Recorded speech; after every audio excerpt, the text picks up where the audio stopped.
নমস্কার বন্ধুরা, প্রত্যাশা আপনাদের স্বাগত। আজ আমরা এসে পৌঁছেছি শ্রী গুরু সংঘের মেন যে মন্দির, অর্থাৎ প্রধান যে মন্দির, যেটি নাগতলায় অবস্থিত, যেখানে কিন্তু শ্রীগুরুর কে সমাধিস্থ করা আছে, সেই মেন মন্দিরে কিন্তু আমরা আজ এসে পৌঁছেছি একটি বিশেষ কারণ নিয়ে। কারণ আজ থেকে প্রায় 134 বছর আগে, অর্থাৎ 1298 বঙ্গাব্দের 30শে কার্তিক রবিবার, বরিশাল জেলার রাজাপুর গ্রামের বাখরগঞ্জে উমাচরণ চক্রবর্তী এবং চিন্তামণির কোল আলো করে আসেন শ্রীগুরু, এবং সেই শ্রীগুরু জন্মের 134 বর্ষ পালিত হবে এবছর। এবং সেই জন্মদিন বা শ্রীগুরুর যে মহান আগমন দিবস, সেই দিবসকে কেন্দ্র করে কিন্তু তার ভক্তদের মধ্যে কিন্তু উন্মাদনা রয়েছে প্রচুর পরিমাণে। এবং আর মাত্র কয়েকটি দিন এরপরেই, অর্থাৎ আর কিছুদিন বাদে রাস পূর্ণিমার দিন কিন্তু শ্রীগুরুর জন্মদিন, এবং সেই দিনকে এখানে কিন্তু লক্ষ লক্ষ মানুষের আগমন হয়। ভক্তরা এখানে দেখছেন সংকীর্তন করছেন, অর্থাৎ তার মৃত্যুর পর থেকে কিন্তু এই সংকীর্তন আজও চলে আসছে। কোনো সময় কোনো মুহূর্তের জন্য কিন্তু এই সংকীর্তন বন্ধ হয়নি।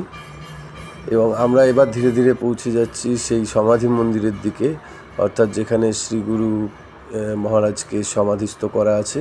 এটি হচ্ছে সেই মূল মন্দির, এবং এই যে সামনে আপনারা দেখতে পাচ্ছেন, এখানেই কিন্তু শ্রীগুরুকে সমাধিস্থ করা আছে।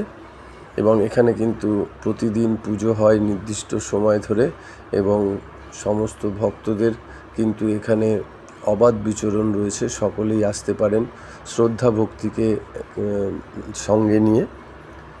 এবং এখানে ঢুকলে কিন্তু একটা অদ্ভুত ধরনের একটা নীরবতা কিন্তু চোখে পড়ে, এবং প্রতিটা ভক্ত কিন্তু তাদের মনের অন্তঃস্থল থেকে তাদের প্রিয় গুরুকে কিন্তু এখানে শ্রদ্ধা জ্ঞাপন করতে আসেন, এবং তার জীবনী নিয়ে কিন্তু বিভিন্ন ধরনের আলাপ আলোচনা এখানে শোনা যায়।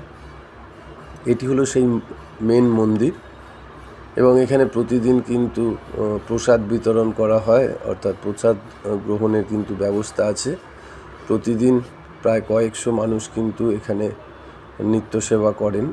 এছাড়া এই যে রাস পূর্ণিমার কথা বললাম, এই রাস পূর্ণিমা অর্থাৎ তার জন্মদিন উপলক্ষে দেখুন এখানে তার জন্মদিনে যে সমস্ত ভক্তরা আসবে তাদের প্রসাদের জন্য এই ধরনের বড় বড় উনুন এবং কড়াই, সেই সমস্ত রান্নার সামগ্রী এখানে রয়েছে। এই ধরনের বড় বড় কড়াই কিন্তু এখানে বা উনুন এখানে রয়েছে, প্রায় 7টি বড় উনুন, এবং এই ধরনের বড় বড় কড়াই যেখানে কিন্তু প্রসাদ তৈরি করা হবে। এবং লক্ষ লক্ষ ভক্ত প্রতি বছর এই দিনটিতে আসেন। তো এখানে কিন্তু তারই প্রস্তুতি চলছে একেবারে শেষ পর্যায়ে। তো দেখতে থাকুন এরকম ভিডিও। আরও ভালো যদি লাগে তাহলে লাইক এবং শেয়ার করবেন। কোনো কিছু জানার থাকলে আমাদের প্রশ্ন করতে পারেন, আমরা কিন্তু যথাযথ তার উত্তর দেব।